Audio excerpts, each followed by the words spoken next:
পিছন থেকে কে জানি আমার সাইকেলটা টেনে ধরে সামনের দিকে তাকিয়ে যা দেখলাম আমার পায়ের তলা আমি যেন প্রতিষ্ঠিত হয়ে গেছি। আজকে যে ঘটনাটা বলতে চলেছি সেটা হলো আলিয়া ভুতকে নিয়ে। তো ঘটনাটা হলো দূরের এক গ্রামের। আমি কাজ শেষ করে বাড়ি ফিরছিলাম। বাড়ি ফিরতে ফিরতে বেশ খানিকটা রাত হয়ে গেছে, আর সেই দিন ছিল আমাবস্যা। রাতটা যেন আরও কালো, আর যেই রাস্তা দিয়ে আমি ফিরছিলাম সেই রাস্তাটা ছিল একদম সরু এবং মাটির, আর রাস্তার দুধারে ছিল কালো ঘন জঙ্গল। আর সে তখন গ্রামে ঠিক করে কারেন্টও ছিল না, তার জন্য গ্রামের রাস্তাটা আরও কালো এবং অন্ধকার। আর আমি সাইকেলে করেই প্রতিদিন যাতায়াত করি। আমার কাছে ছিল একটা টর্চ, আগেকার দিনে সেই লম্বা টর্চ। টর্চের ব্যাটারিও যেন ফুরিয়ে আসছে, আলোর জোর একদমই কমে আসছে। আর গ্রামের লোকেদের থেকে শুনেছি নাকি এখানে নাকি আলিয়া ভূতের উপদ্রব, আর আর এখান দিয়ে যাওয়ার সময় পেছনে বা দুধারে নাকি তাকাতে নেই। সেই মতোই আমি সাইকেলে করে যাচ্ছিলাম আমার গন্তব্যস্থলে। তখন আমার বাড়ি আসতে আসতে এখনও আধ ঘন্টা দেরি।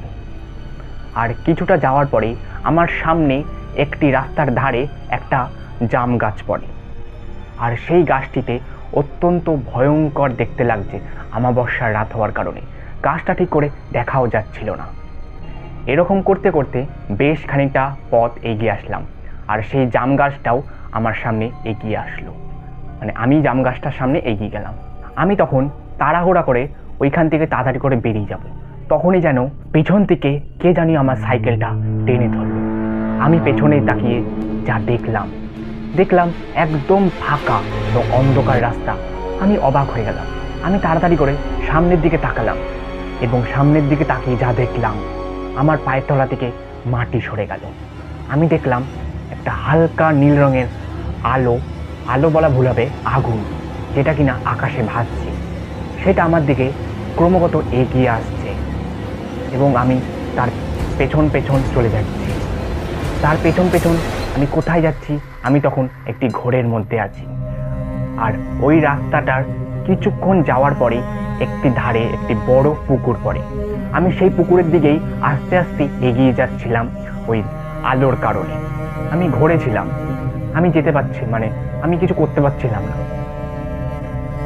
আমার মনে মনে হচ্ছিল যে আমি এখান থেকে এক্ষুনি ছুটে পালিয়ে যাব, কিন্তু আমি সেটা করতে পারছিলাম না। আমি যেন প্রতিষ্ঠিত হয়ে গেছি। আমি একদম পুকুরের সামনে গিয়েই আমার ঘোরটা ভেঙে গেল। আর একটুখানি পায়ে গেলেই, আর এক পায়ে গেলেই আমি একদম পুকুরে পড়ে যেতাম, আর আমি তখনই সেখানে মারা পড়তাম। কিন্তু সেটা হয়নি। আমার সেই পুকুরে এক পা এগানোর আগেই আমার ঘোরটা ভেঙে যায়, এবং আমি দেখি আমি একটা বড় পুকুরের সামনে আছি। এক পায়ে গেলেই আমি একদম পড়ে যাব। আর তখন আমার ঘোরটা ভাঙতেই আমি বুঝতে পারি ওটা আলিয়া ভূত। আলিয়া ভূত আমাকে তার ঘোরের মধ্যে ফেলে আমাকে মেরে ফেলার চেষ্টা করছিল। তখন সেটা বুঝে মাত্রই আমি দৌড়ে সাইকেল ফেলে আমার বাড়ি ছুটতে চলে আসি।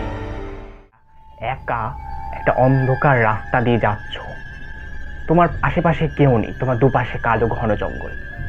তুমি যথারীতি সামনের দিকে তাকিয়ে হাঁটছো, আর তোমার পেছন দিয়ে কে জানি কানে ফুসফিস করে আওয়াজ করলো। যদি তোমাদের ঘটনাটা ভালো লাগে তো আমাকে কমেন্ট করে জানিও, আর আমার চ্যানেলটাকে সাবস্ক্রাইব করে দিও। এরকম ঘটনা আরো পাবে।